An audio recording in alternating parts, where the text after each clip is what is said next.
If you sign up for their program, you get a light-skinned, weird-faced wife that never do an interview. Oh, man, come on. Listen, in 20 years, won't do an interview. He finally realized, okay, I got to say something. He was like, oh, I'm sorry. I don't know who this is, but I'm going to marry her. When you met Steve, he was already married. And you walk in late to his show. Late. You walked in late for a reason.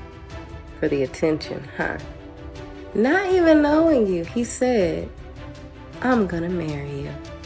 Girl, who you done call? Oshun, Ugly Fred? So Steve Harvey really thought it was gangster to throw some dusty, recycled shade at Katt Williams again.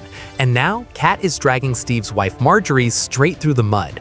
And honestly, the way he's breaking it down is making a little too much sense. Because according to Katt, Marjorie is the one pulling the strings, the real puppet master, keeping Steve wrapped around her finger while also grooming her daughter Lori on how to maintain that lifestyle by using men. And the reason Steve keeps running his mouth about Katt is allegedly because Marjorie told him to. Apparently, Marjorie is still bitter that Katt exposed that contract Steve supposedly signed just to secure himself a light-skinned, weird-faced wife. And now, Steve is out here throwing shade with Marjorie's hand up his back like he's a ventriloquist dummy. So let's really talk about it. Is Marjorie actually this evil genius manipulator controlling everything from the shadows? Or is she just a glorified groupie who played the long game? I had a chance to talk to Katt about anything, I would just ask him what's wrong. Just what's wrong. It's been over 2 years since Katt Williams' legendary Club Shay Shay interview, and somehow Steve Harvey is still stuck on it. When that interview first went viral, Steve didn't take it lightly at all. He actually threatened Katt and said he would shoot the perm straight out of his head.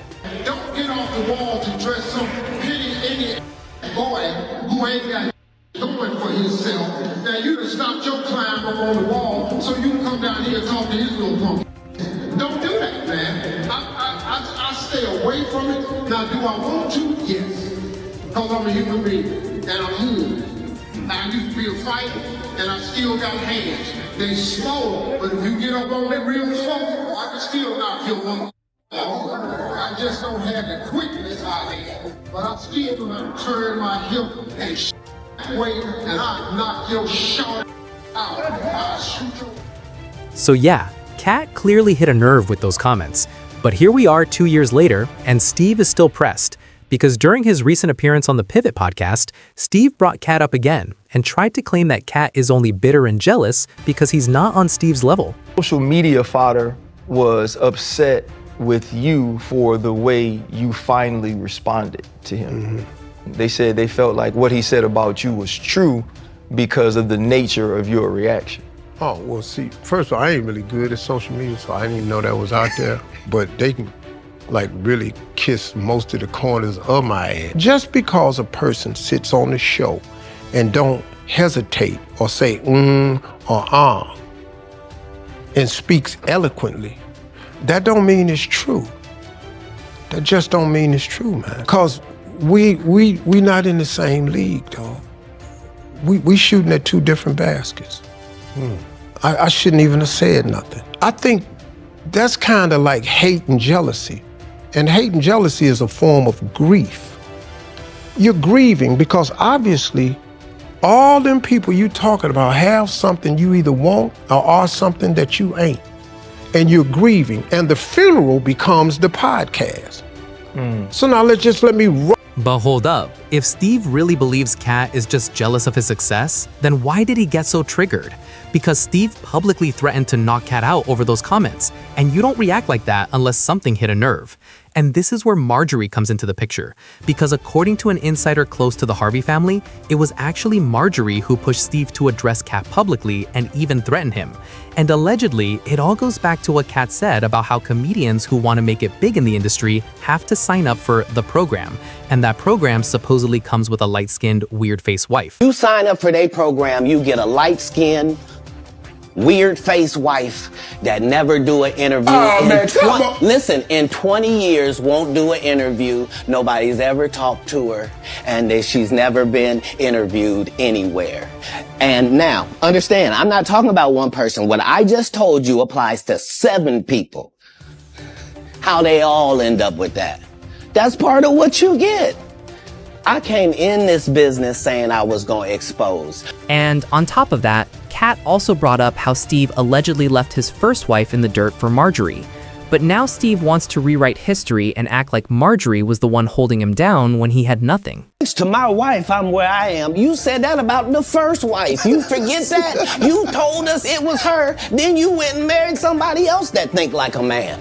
Like, what are you talking about? They think they can rewrite history. These days, Marjorie Harvey stays flexing her luxury lifestyle all over social media, rubbing shoulders with A-listers and billionaires like that's just her everyday life. But before she ever met Steve, Marjorie wasn't anywhere near private jets or designer bags. She was living a completely different reality. Then, one day, she allegedly locked eyes with Steve at a comedy club in Memphis, and Steve swears it was destiny the moment he saw her. Came late, came down front with my girlfriend. Our seats were right here at the front, right by the stage. So we were sitting here. The stage was here. So he's just quiet. He just keeps staring at me. So I'm waiting on him to make me a part of the show so we can get on with the show. So he stayed quiet so long, staring at me. Now everybody in the club is looking at me. And so he finally realized, okay, I got to say something. He was like, oh, I'm sorry. I don't know who this is, but I'm gonna marry her. But after just a few weeks, Marjorie allegedly dipped because Steve's bank account wasn't really giving back then. Now fast forward to 2005 and they crossed paths again, but this time Steve had a hit sitcom under his belt, and suddenly Marjorie was ready to give him another chance. And here's the messy part. Steve was already married to his second wife, Mary Shackelford, and Mary later claimed that Steve was cheating on her with Marjorie the entire time, before the divorce was even finalized. I think about how quickly he moved forward from me to Marjorie. That was disturbing. And it gets even nastier, because Mary claims Steve took their son Winton with him, then allegedly turned the child against her, twisted everything in court, and left her walking away with absolutely nothing. Took my Winton from me. He turned my son against me. Had me evicted from our house. Thrown out. All the businesses, all the money, the cars. At a moment when I was down and devastated. He maneuvered everything. He manipulated the courts, everything against. But according to people close to the situation, Steve was never the real mastermind behind any of it. They claim Marjorie was. Allegedly, she mapped out the whole plan and convinced Steve to completely ice out his own ex-wife. And on top of that, Marjorie reportedly pushed Steve to paint Mary as crazy in the media, and Steve ran with it. He started gaslighting Mary heavy, calling her bitter and toxic, and even claiming she was the one harming their son.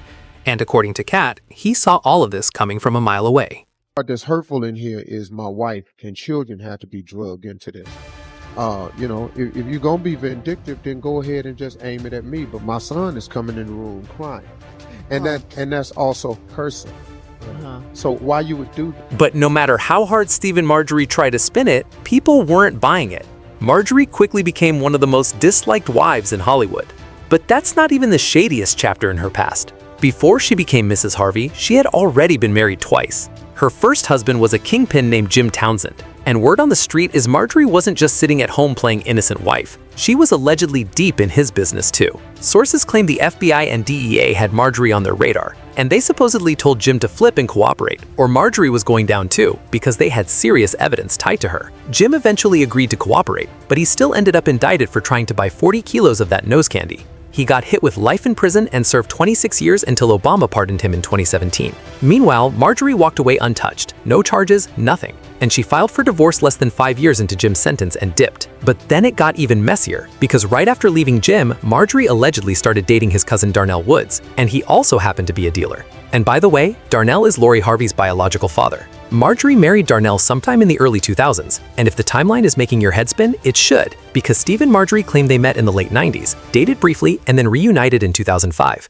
which means both of them were likely cheating on whoever they were with at the time. Anyway, once Marjorie reconnected with Steve and realized his star was about to explode, she dropped Darnell like a bad habit. And what happened to Darnell? The same thing that happened to her first husband. He got arrested, charged, and he only recently got out of prison. So Steve and Marjorie finally tied the knot in June 2007, and Steve adopted all 3 of Marjorie's kids, Morgan, Jason, and Lori, while Steve already had 4 biological children of his own. Fast forward to today, and these two love acting like relationship experts on TV, constantly hyping up their beautiful blended family. But insiders claim that household is far more fractured than they admit. One source told Radar Online there's major tension behind closed doors because Marjorie is obsessed with pushing Lori into the spotlight and locking her down with a famous husband while practically ignoring her other kids. That same source said Marjorie runs everything in that house, and she's allegedly the one teaching Lori exactly how to play the dating game. And on top of all that, rumors say Michael B. Jordan never trusted Marjorie from the beginning because no matter what he did for Lori, it was never enough for her mom. People even claim MBJ was ready to put a ring on it and ask Lori to sign a prenup, which is normal when you're worth millions. But Marjorie allegedly shut it down instantly because she doesn't believe in prenups. How convenient for someone who built her entire life off other people's money. So Marjorie supposedly convinced Lori to dump Michael and move on to the next rich target.